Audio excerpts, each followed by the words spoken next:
In today's playthrough, we are playing TripLock by Chip Theory Games. In a previous video, I asked you guys to help me decide which character I would be playing as. My random role was Adrian. However, you overwhelmingly chose Axe. The character you choose is important in the game because each character has their own skill. Let's go ahead and take a look at what we have chosen. You may place skill bead behind Axe. While bead is here, when swapping mechanism stacks, you may swap with his mechanism in the hidden area. That is a very cool skill. Let's go ahead and talk about it a minute, since it does differ from the normal rules within the game. Normally, when swapping mechanisms, you can only swap here within the visible area. However, during my turn, if I use one of my three actions, my skill action as my character skill, what that's going to allow me to do is instead of just swapping between these three, I will then be able to swap between any four, allowing me to do something like that. Very useful, very cool skill. Let's go ahead and grab his storyboard and learn a little more about Axe. Axe Derrenger, Safecracker. You can never be too careful working on the rails. Axel, Axe Derrenger, would know. Most folks have 5 fingers on each hand. Axe used to be like most folks before his 2 decades on the royal rails, with a thumb and pinky remaining on his right hand and a pointer, ring, and middle finger, Axe's favorite, still available on his left hand. Axe had the equivalent of 1 decent mitt. That was good enough for him. Switching tracks, fixing wheels and brakes, shoveling engine coal, and protecting the precious cargo, those were the duties of anyone working the royal rails. The grunts on the other lines might have a single focus, but the royal company trusted so few folks with their cargo that you had to be a jack of all trades to stick around more than a few years. Knowing everything about the sparsely staffed trains had its own advantages. Axe knew the grunt schedule and could occasionally sneak into some of the other cars that were supposed to be off limits. This was a feat unto itself. With numerous chains and locks to bypass in order to gain entry, the cars often contained safes. Over the years, Axe learned what made these safes tick. It was remarkable. His hearing was shot. The roar of the steam engine cracked his ears long ago. Axe had learned to crack safes strictly by fear and a few tools of his own creation. Call it a gift or call it luck, but he could crack any royal company safe in minutes. For all the extra senses Axe had for safe cracking, he sure couldn't make much for their contents. Sure, there were occasionally stacks of coins or cryptic codes written on notes, but more often he found vials of liquid or pills that he could only assume were medicine. Sometimes blue, sometimes red, they were always in small quantities. On rare occasions, a bottle of pills would be along inside the vast iron vaults. Of course, Axe would help himself to a sip or a pill or two whenever he pleased.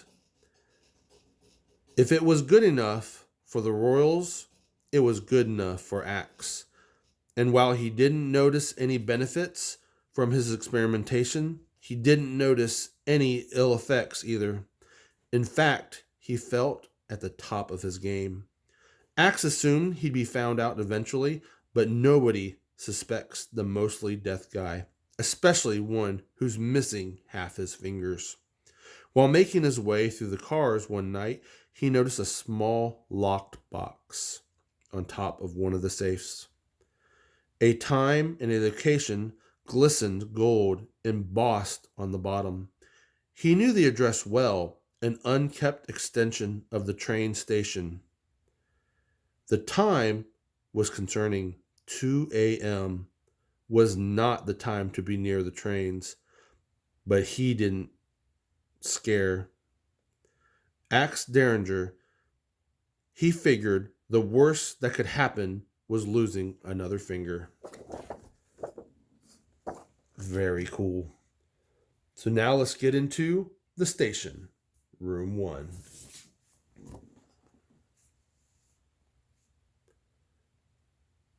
Everyone looked around uneasily. No one present had reason to expect that he or she would be the only one there, but something about the other 5 who showed up filled the air with tension. It also didn't help that this part of the station was well lit. They could hear the Royal Company night watchmen laughing and chatting no more than a block away. 6 people gathered awkwardly near the train station at 2 a.m. would draw attention, maybe even gunfire. And soon. Nobody said a word as they sized each other up, until a voice behind them broke the silence. Oh, now she is menacing. "Welcome," a masked woman said in an even, measured tone. "I see none of you had an issue opening your lockbox. The key inside is unique to you and you alone. Keep it close." Without another word, she brushed past them and up to the door. Even from where they stood, it was obvious the lock protecting the entrance was not normal. In fact, the keyhole itself was hidden from view behind a series of fake wall plates and fail-safe triggers. And yet, with a ball pick, a short hook in her right hand, and a rake in her left, the woman sprung the complex locks in seconds. That kind of speed on that kind of lock was next to impossible, and the entire group was dumbfounded, and she knew it. "Inside," she instructed. Everyone quickly followed. The masked woman spoke again, even while the group still piled into the small foyer of what looked to be the train conductor's office. "Listen up," she said curtly. "You are here because you are curious. This place holds many secrets. Ones I know you're interested in. You also know your way around the best locks in the city, half of which were built into this place and others like it. We will need all of us working together to overcome such obstacles," she continued. "But first, I must know your strengths and your weaknesses. Pair up and face off against one another." She handed out intricate boxes covered with gears and levers. There was a pause as the group tried to digest all they had just heard, but the click of a lever on Axe's box and the sheepish grin on his face snapped them to attention. This challenge was on. Very cool. Room 1. She still didn't give her name, yet she knew each of theirs. Her elaborate metal mask was full of intricate patterns, diamond shapes, and studs, and looked as if it were permanently locked to her face. "It's time," she said as she opened a panel on the back wall, exposing an intricate grouping of protected mechanisms that all rotated at unique intervals. "Which one of you wants wants to put your skill to the test, she asked. If you're the lucky one, take your key and insert it here. The station will only allow access to each key once per night. So pass or fail, once you've attempted a lock, you won't have need of your skills again this evening. All right, so that's kind of unique for this one. Basically, what it's letting us know is as we play through the station, now that we have chosen acts, whether we win room 1 on this first go around or lose when we move on to either replaying room 1 or moving to room 2, we will have to pick a new character. So that's a very interesting mechanism that they have added here to this first scenario. Let's go ahead and look at what other unique goals and room rules they have set for the station, room 1. The goal is to solve the following master lock sequence before the room wins. It's a lock, combo lock, left to right, where we're going to need the gear, the lock, and the code. Let's talk about that for a minute and see what the difference is here to a normal game. Normally, as I have set up for a normal game, either solo or head-to-head, I've gone ahead and picked a diagram. But here in this scenario, we won't need it, but I can use this to show kind of the differences. Normally here, let's find here, we have the combo. And so here you would be I'd be going for this left to right, where I would only need the 2. Upon completion, I would get the points and this extra ability. Here, of course, my reward is completing room 1 and being able to move off to room 2. So this is kind of like taking over this sequence within your diagram. We'll go ahead and set that back where it is. Let's go ahead and take a look at what other room rules they have set up for this room. Room rules. Solo setup. Room goes first. So in this solo, it's kind of like I am playing head-to-head, me versus the room. So the room's going to go first. On the room's turn, rotate all 4 mechanism stacks. Next, remove failsafe from the hidden mechanism. If there is no failsafe, flip the stack and remove failsafe. If no failsafes can be removed, or you fail your attempt at solving this lock, room wins. Okay, so basically what's going to happen, and again, I'm going to go with the rotating according to the rules. So we're going to go to the right. When the room first immediately goes, which since the room goes first, we can go ahead and do that. We're going to go ahead and rotate and the chips.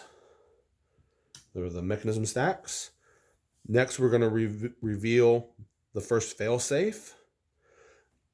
Now, with these ones, normally, when you do the disarm, you would take the failsafe and put it within your failsafe stack. But here, since we're not needing the failsafes for anything, we can just go ahead and set these off to the side in a kind of a discard pile. Now that the room is gone, it would be our turn. For winning this scenario, we of course need to solve this combination lock. For losing, if say this mechanism was here and was alone, didn't have a failsafe on either side, when it moved here, since we wouldn't be able to flip it and remove, that would be a lost scenario. The other lose condition is if I say, hey, I think this is correct, and I go to start checking it. If I'm wrong, I lose the scenario.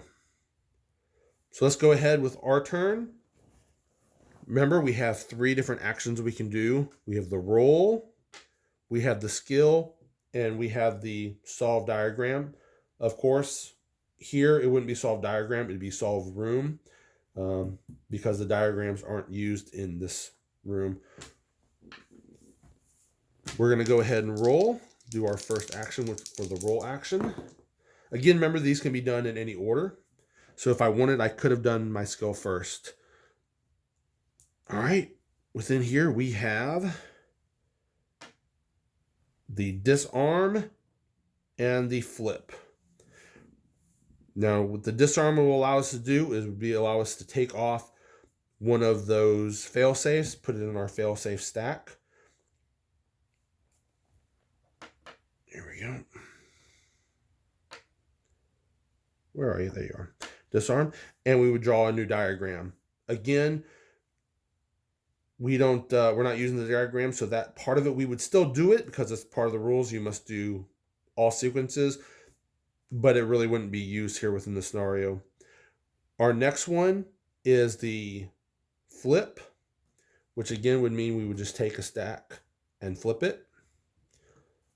So now let's decide what we want to do for our action here. This one is kind of useless to us because since we do not yet know what any of these are, flipping any of them doesn't really do us any good.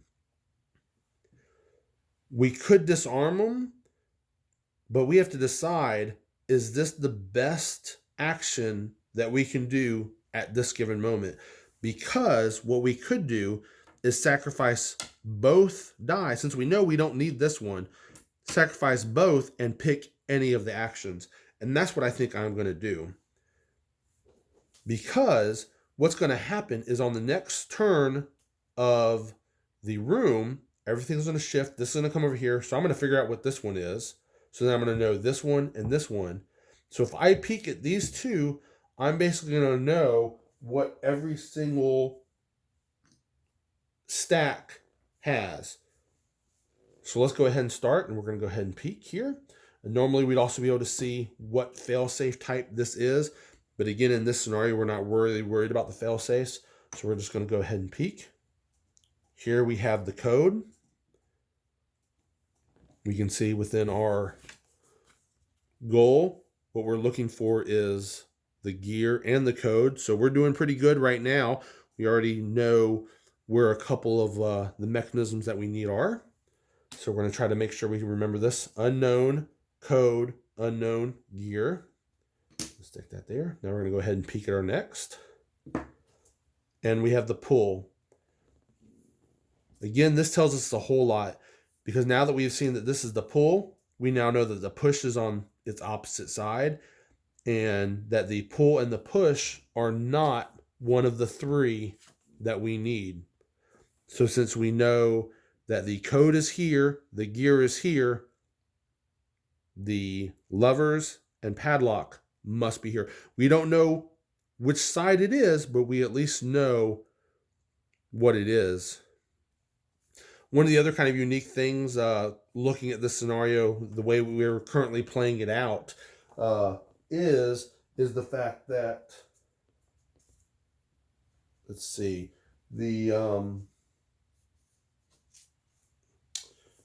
if we were playing this as most people do, when they rotate it to the left, it would actually, if we were playing that way, it would actually put it's in the perfect position to potentially solve it, because it would put the gear in the first spot.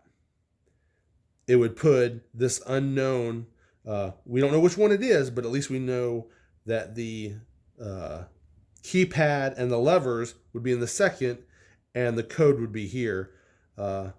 So that potentially could have been done really early here in the game, but we're playing by the rules written, so we're gonna go ahead and cover him back up. We will go ahead and take our skill bead for our skill turn, and with that in mind, I think I'm going to go ahead and move it to the action.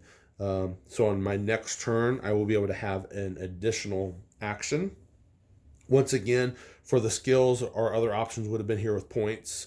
But again, here with this scenario, we're not needing points, or with the reset. But since we don't have an actual opponent, we don't need the reset. So now we're going to finish. We're going to let the room go. So we're going to go ahead and move everything down. That's going to go here. And we are going to remove the chip. So now we know that it was the levers, but since we're going for the keypad, we're going to want to figure out a way to flip him over. And we're going to need to figure out, so this guy needs to go here. We're going to need to get him here and him here. Yeah. Okay. One thing that I can tell you guys right now, I can guarantee you will see me struggle trying to remember what these are.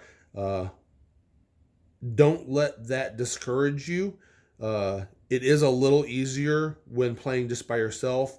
Here, since I'm doing it for the playthrough, I'm doing a lot of talking. I'm vocalizing what my thoughts are, what my strategies are, which you would not be doing when you're playing in the real world.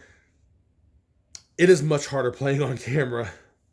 But once again, here we're going to have the coder key. We're going to have push, pull, gear, and levers, padlock. So that's what we want to remember. Code, push, pull, don't really care, gear, levers. So now let's go to our turn. Go ahead and roll. And this gives us a rotate and a flip. Now, with the flip, it can only be done within our visible area. So, while we would want to be flipping this guy, we can't because it's only your visible area that we can flip. So, we can only flip one of these two, which is a shame because now, if I would have instead put my skill on, which I still can, well, no, I have to resolve these first. But if I would have moved my skill onto axe, that would have let me rotate him over here where I need it to be. I would have been able to flip these two and do that. But, you know, it's the way the cookie crumbles, I guess. So, and then here, because our other dice that we had just happened to roll was the swap. So let's try to figure out what we might want to do.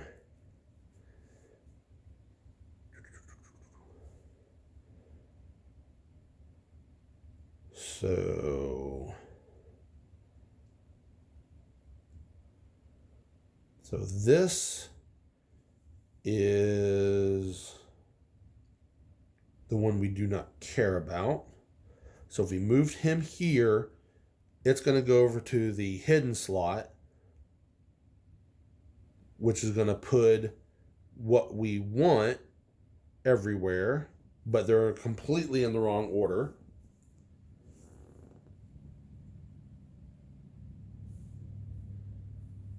So we have him that we want to be in the middle eventually. And we do need these two guys flipped because he is going to go first. So we want him here. He is needed second, which is correct. Being the coach, we want him here. However, if we move him over here, it's going to rotate. He's going to come. The room's going to flip it. So we don't really want to do that either. So if we flip these two, which is again our one that we don't care about, we have our gear. So it's going to put our gear then in the first slot. It's going to go over here. Oh. Yeah, let's go ahead and go with that. We'll go ahead and move these two around. And then just because, you don't have to use your actions here, but, we might as well. So let's go ahead and flip that, because here when I use my skill and I get an extra action, you can't then combine, to be able to use whatever you want. So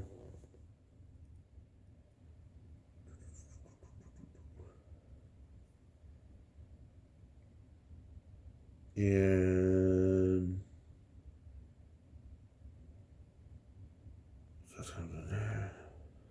I'm going to go ahead and instead change my skill bead from, instead of moving it here to action, I'm going to go ahead and move it to Axel. So now, since my skill is on Axel, and I'm going to keep that here for now. If I do get the rotate again, because here we have our unneeded one, it'll allow me to potentially move that to how I want. So let's go ahead now and move to the room's first turn. Let's take that there. Take that off. Okay. So now we want to get him here. We want to get him here. And we want to flip him somehow. So let's go ahead and roll for our turn.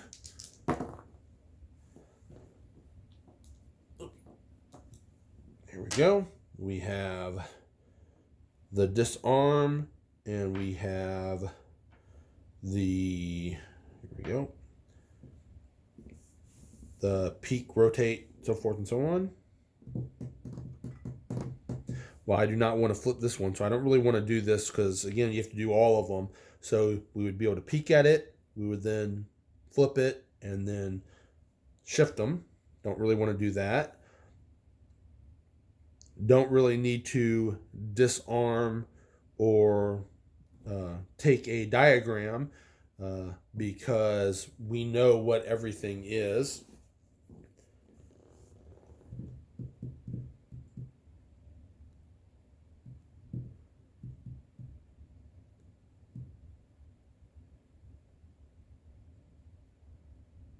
So what I will do is, on this one, let's go ahead and combine them so we can do whichever action we want. Let's go ahead and swap. So we're going to swap these two. So what that's going to do now is, during the next room's turn, which we'll leave our skill bead here, so we can go ahead and let the room go. So here's going to go here, here, here, here. We're going to let the room do the work for us. Since there's no fail-safe to remove, that's going to flip, take it off. So now we have everything we need visible, good to go. Additionally, if we now are lucky enough and we roll a swap, which in fact we could roll anything,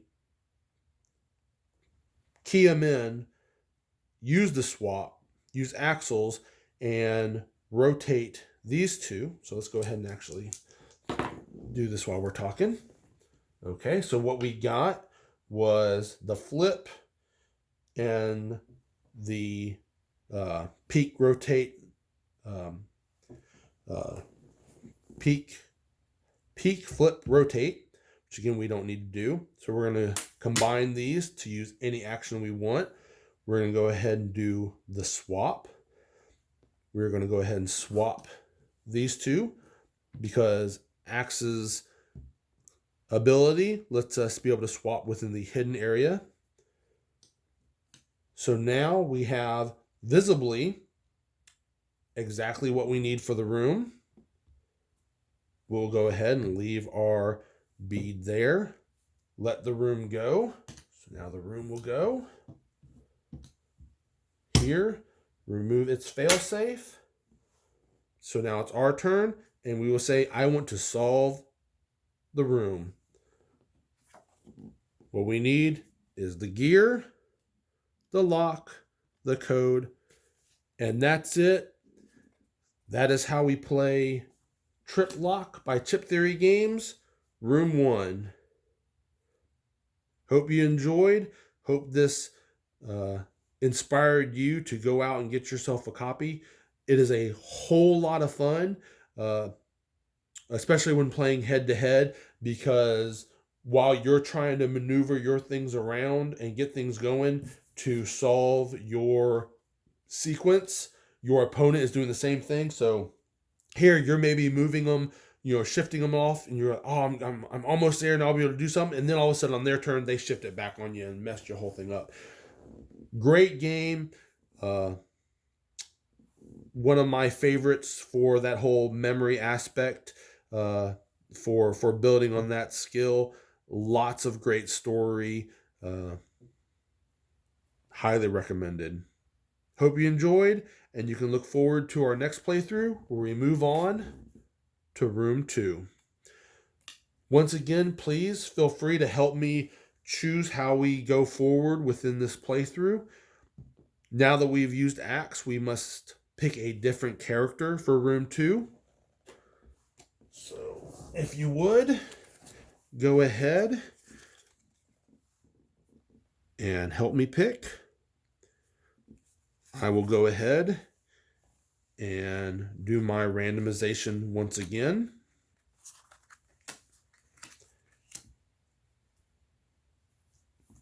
Here, slightly different. I will roll my d6. 1, 2, 3, 4, 5, 6. Dealer's choice. So let's go ahead and see what my random roll is. 2. So my input in here is Dr. Elliot. But please let me know what you think. Put in your vote. Who should I be during round 2?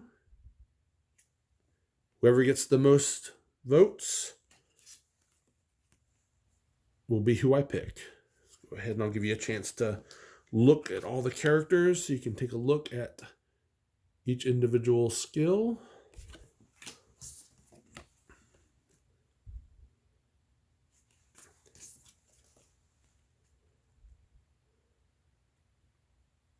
Hope you enjoyed. I had a whole lot of fun playing, and I'll see you next time.